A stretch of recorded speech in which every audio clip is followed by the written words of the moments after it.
Welcome to the Keiser Report. I'm Max Keiser. I want to talk about trickle-down stupid. Last week, a judge in the UK dismissed a jury for being too stupid to understand even the most basic English words or concepts of trial by jury, like guilty beyond a reasonable doubt. What's that, they asked? Or how the British media mocked the stupid jury of morons and idiots. And yet, does the British media snicker when finance ministers, banking regulators, departments of justice, and presidents of the United States ask, when presented with evidence of LIBOR rigging, market manipulation, fraudulent selling of securities, money laundering, but is this a crime, they ask? Can bankers ever be guilty, they ask, stupidly. U.S. Attorney General Eric Holder, when presented with not only evidence of a crime, but a frickin' confession of HSBC's guilt for drug money laundering and terrorism financing, asks, should I, as head of the U.S. Justice Department, charge them with a crime? Or how about President Obama, when asked why his Justice Department had done nothing against the criminals responsible for the smoldering wreck of a financial system right there in front of his own two eyes, asks, well, weren't the bankers just taking advantage of loopholes? That's just like destructive impact caused by bankers. Wasn't necessarily illegal. Was it, Stacey? Indeed, Max, and we see these destructive impacts around the world in the elite circles, and every single time they act like a moronic jury that doesn't understand the concept of guilt or innocence, and yet they're not dismissed from their role as a juror. They don't even qualify to be on the jury on any case in the UK. And here we have LIBOR settling still not clean despite scandal. So this is Gary Gensler, chairman of the Commodity Futures Trading Commission, one of the regulators overseeing LIBOR rate setting and the bankers that control that. He suggested that the LIBOR rate was often completely made up. It had to be made up, he said, because of course there was no interbank lending, so they just made up a number. And then he said, speaking of the scandal, Mr. Gensler spoke of pervasive rigging and said authorities could not guarantee the rate is fraud-free, but refused to criticize the FSA or suggest that setting the rate should be moved to the United States.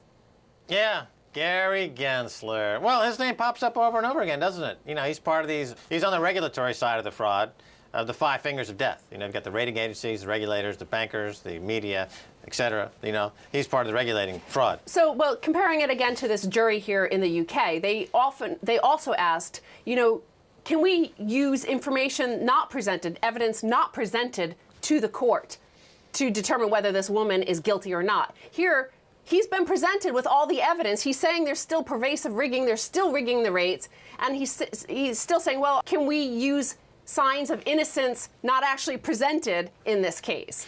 Right. Just to recap here, you had a jury trial here in the UK where the jury was too stupid to understand the instructions from the judge. Like, they didn't know what reasonable doubt meant. So they were dismissed. They have to retry this case because the jury is too stupid. You know, it reminds me of the Frank Quattrone defense.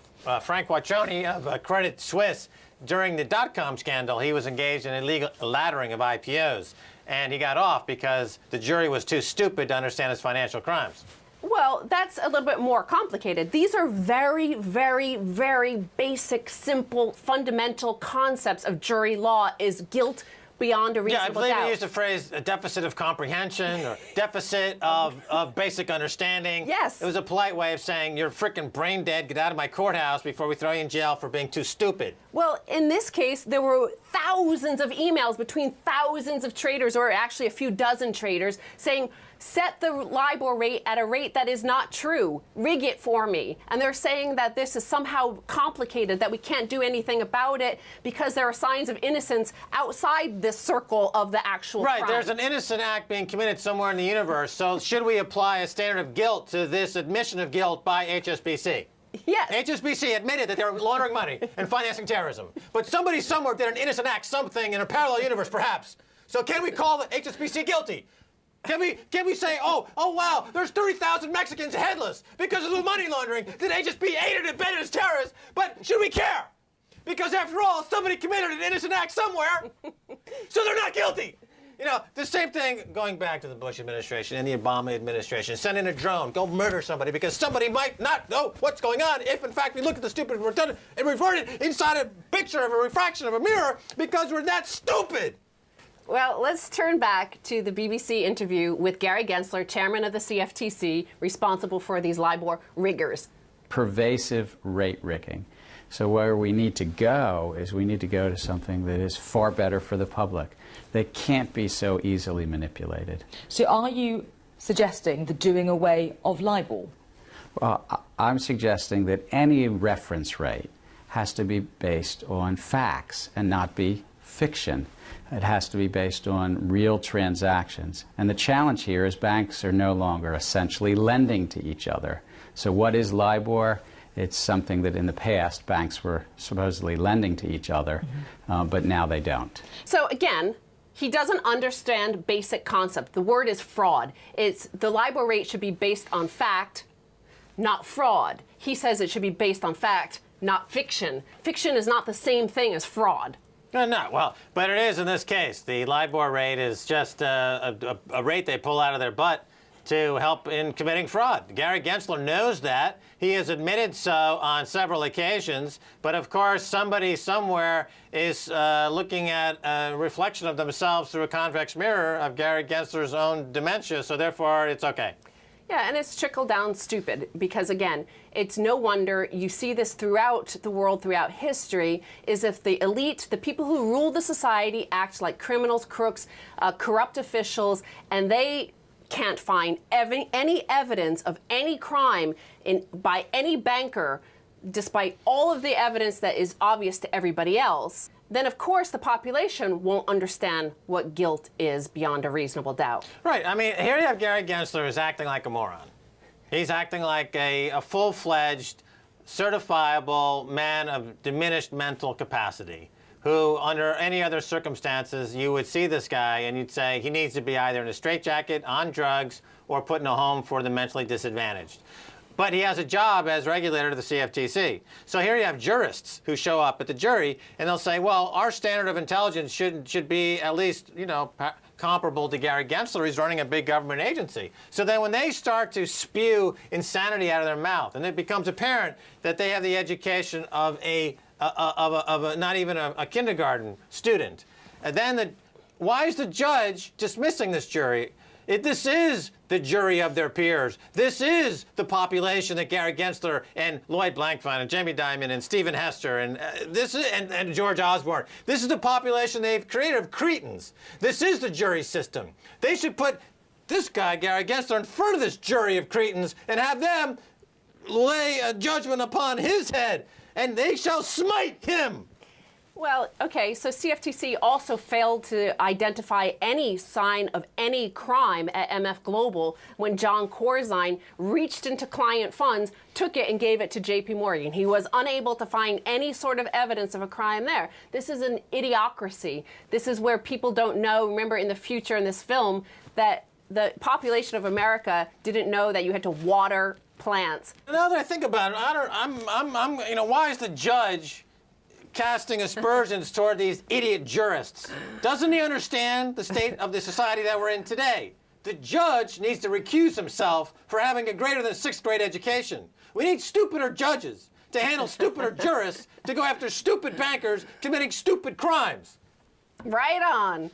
Now, here's another crime that has happened on the international stage. We saw this happening live, and everybody acted like, no, Nicolas Sarkozy can't be guilty of anything. He has no ulterior motive in Tunisia or in Libya or any other place that France decides to invade.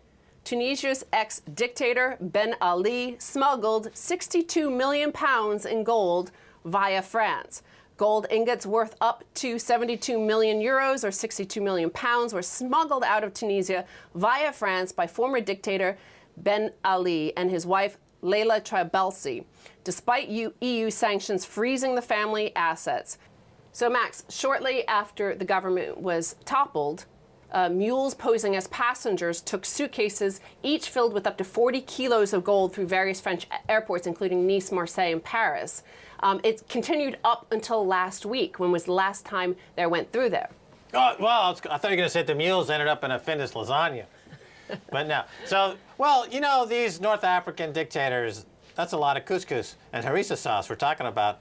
They got to protect their future purchases, so they've got gold naturally. And Sarkozy caught in criminal behavior, but I think that there's nobody's shocked there, right? So this revelation came via Nice Matin, the newspaper in the south of France, and they interviewed some custom officials at Nice Airport. The custom officials at Nice Airport said, we never usually see gold coming through here. So when the third Tunisian came forward saying he carried 10, 20, or 40 kilos in ingots, we told ourselves that we had a little problem. When we found out that the same thing was happening in Marseille or Paris, we told our superiors. But we were never asked to intervene. So Max, relate this to the story about the jurors, where no guilt can be found because they don't know what beyond a reasonable doubt means. Well, yeah, the trickle-down stupidity, as you mentioned. So stupidity and cretinism is now endemic throughout the entire system. And you have it from Sarkozy, who's a guy who likes to take bribes, going down to the airport officials who, of course, take bribes, for African dictators who also take bribes. And meanwhile, the only currency worth anything is gold, and that is proven quite convincingly by this story. That and harissa sauce with little couscous is what I like to have when I'm going Moroccan. Well, of course, that brings up the stupidest judge and regulator of them all, which was Ben Bernanke. When he was asked his gold money, he said, I don't think so. Is gold money? Well, Ben Bernanke is a perfect example of somebody who's had a lobotomy for the sake of neoliberal economics. Here's a man who can't add 2 + 2. Here's a man who believes that by printing money ad infinitum, you're going to strengthen the value of that currency. Here's a man who believes that the scarcity value of gold makes it invalid as a form of currency. Here's a man who is quite possibly the stupidest man in America. He's stupider than the jurist. He's stupider than the judge. He's stupider than the airport clearance people. He could be the stupidest man in America, and of course that qualifies him to be the Federal Reserve Chairman. Thank you, Stacey Herbert. All right, well, thanks for being on the Keiser Report. Thank you, Max. All right, and that's going to do it for this half of the Keiser Report. Stay tuned for the second half, a whole lot more.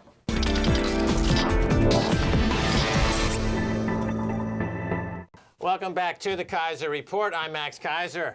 I'm pleased to welcome to our studio world-renowned mathematician and monetary scientist, Professor Antal Fiketa of the new Austrian School of Economics and Fiketa Research.